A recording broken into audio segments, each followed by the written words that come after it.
Okay, so hello and welcome to my channel. Today we're going to be doing problem 5 set 2 from MIT OCW course 805 Quantum Physics 2. Hey, let's read the requirements. So you're given v of x alpha x to the fourth.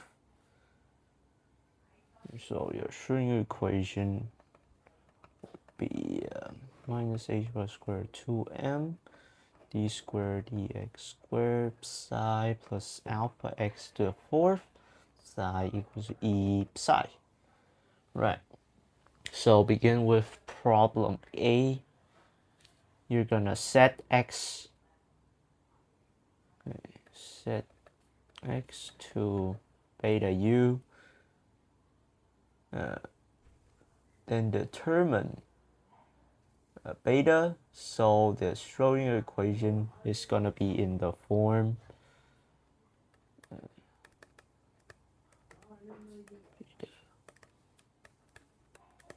e is gonna be minus 1/2 d squared du squared psi plus u to the fourth minus e psi equals 0.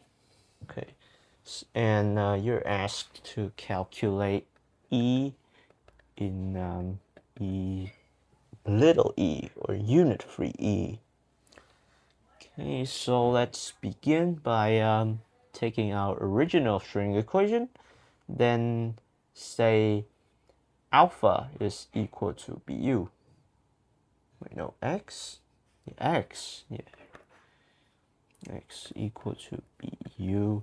So our Schrödinger equation is now gonna be 2m beta squared d squared du squared psi plus alpha b beta to the fourth u to the fourth psi equal to e psi. So what can we do now? Let's first do the kinetic part first. We're gonna put it in the form minus 1/2 d squared du squared. So we take this entire thing, we divide the whole equation by this minus h bar square over m beta square. So divide, and we're gonna get 1/2 d squared u squared psi here. Over here we gonna have m alpha, you have b fourth, so b to the 6th power u squared, keep that. H bar squared is going to be moved down, psi is m beta squared e h bar squared psi. Okay, so now we can equate the coefficient so that it match what is given in this Schrödinger equation. So we can see that our part at here's only u to the fourth. So whatever before u to the fourth is going to be equal to 1. So let's equate coefficients. So we see, look at this. So whatever before u to the fourth, m alpha beta to the 6th power h bar squared is going to equal to 1. And it will minus e. So e is going to be equal to the entire thing over here. So m beta squared e over h bar squared equal to e. These are the two things that we have. And let's try to calculate that. So you can calculate beta here. Beta to the 6th power equal to h bar squared m alpha. Okay, get that beta is equal to whatever this is to the power 1 over 6. Now we can substitute this and calculate E. Let's isolate E first, then we can calculate A squared E H bar. I know H bar M beta square. So put it in the reverse square. Right, this is what you have. That is E. There we go, we're done.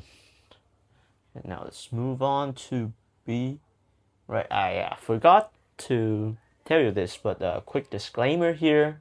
I cannot do problem B and D because I don't have access to quote unquote algebraic manipulator, aka Mathematica or MATLAB or those stuff. So I cannot do those, but they're technically just shooting method. So you just put in numbers and try them. And maybe if you have access to those algebraic manipulator, you can do the problem and maybe comment down what you got. Right, so B and D I cannot do, so let's do C. See, you write a candidate wave function for the variational principle and determine upper bound for E1. So upper bound for the first excited state, that existing meaning that our wave function has to be an odd function. Let's just use the dimensionless or unitary numbers that we got there. So let's take psi of u, the normalization constant. This is an odd function, so times a u, e. This take this Gaussian function, so minus, let's take gamma over 2 u squared. Right, so gamma to the 2, so that when you join, gamma over 2, so that when you calculate the expectation value, they would cancel the 2 down there with the square, so you're left with a Gaussian, a nice Gaussian function. So to do this, you're going to evaluate the functional. Our Hamiltonian is going to equal to d squared du squared plus u to the 4th. If you want a detailed proof to that, maybe I can do this now. So we already have this part proven in the A.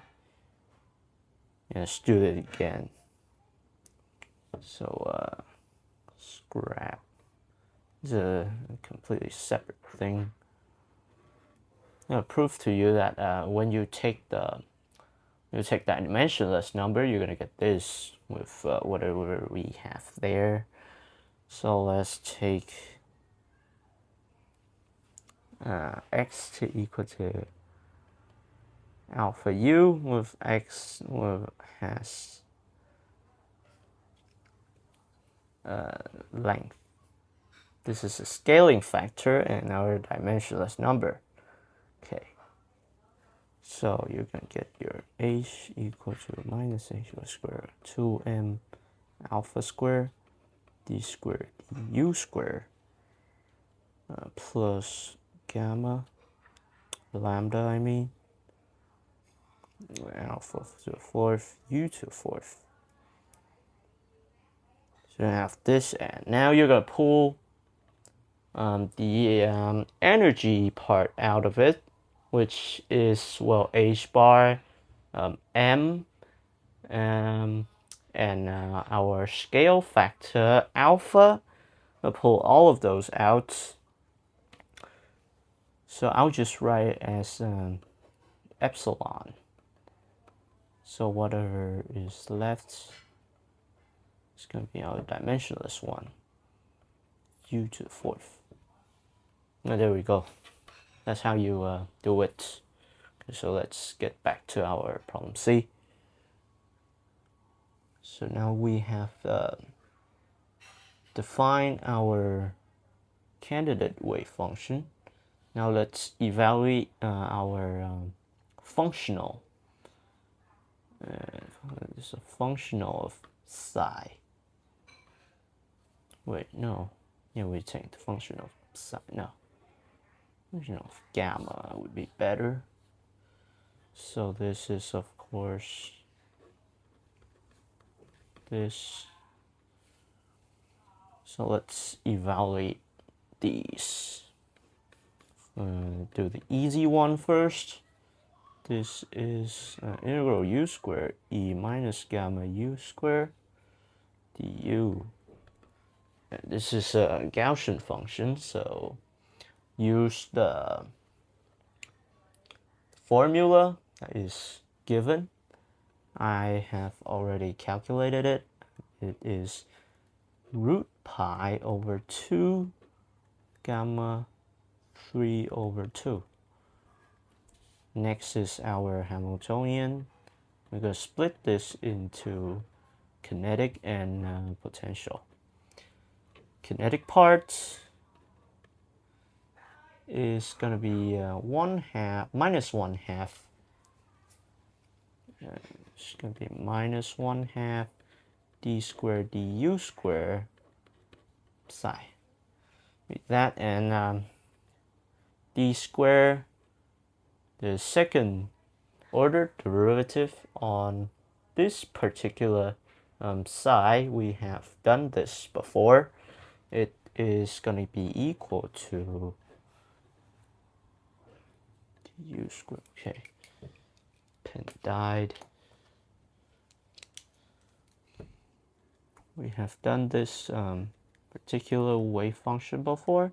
It's going to be equal to gamma square u cubed minus 3 gamma u e minus gamma u over u squared over 2. So now we're gonna calculate expectation value of t, which means that taking the integral of this of a psi that we cannot join, that will give one u outside. So a u gamma square u cubed minus 3 gamma u e minus gamma u squared du. So we're going to calculate u to the 4th and u squared. I have already done that as well. This is equal to 3 root pi 8 gamma 1 over 2 1/2. You can do this on your own. It's kind of lengthy, kind of complicated, but you'll get it eventually. Next is our potential term. This is u squared outside. Potential has a term u to the 4th e minus gamma u squared du. So you join this is u to the 6th power. This in the Gaussian formula is going to give you 15 times root pi 8 gamma 7 over 2. So this is easy, only the kinetic term you have to do some calculation actually. Okay, so now we have had this. Let's get back to our functional of gamma. Now we join these and do some calculation. Eventually you're going to be left with 3/4 gamma plus 15 over 4 gamma squared. Now we can just isolate gamma and then do the calculation by taking the derivative of our functional respective to gamma. So we get that this term is just 3/4 minus 1 minus 15 over 4 gamma cubed. equal to 0. All right, so we get that gamma is 4, 10, 1/3. Right, so now we've got this. There we go. Is there anything else we have to do? Let me check. Candidate function determine upper bound. So we can just put this back to our E minimum.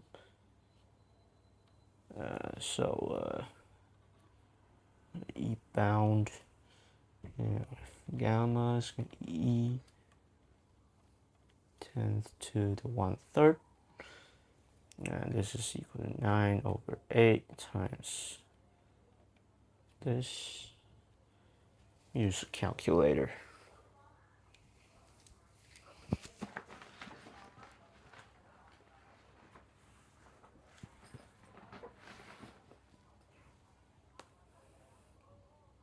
Nine over 8 times 10 to the 1/3.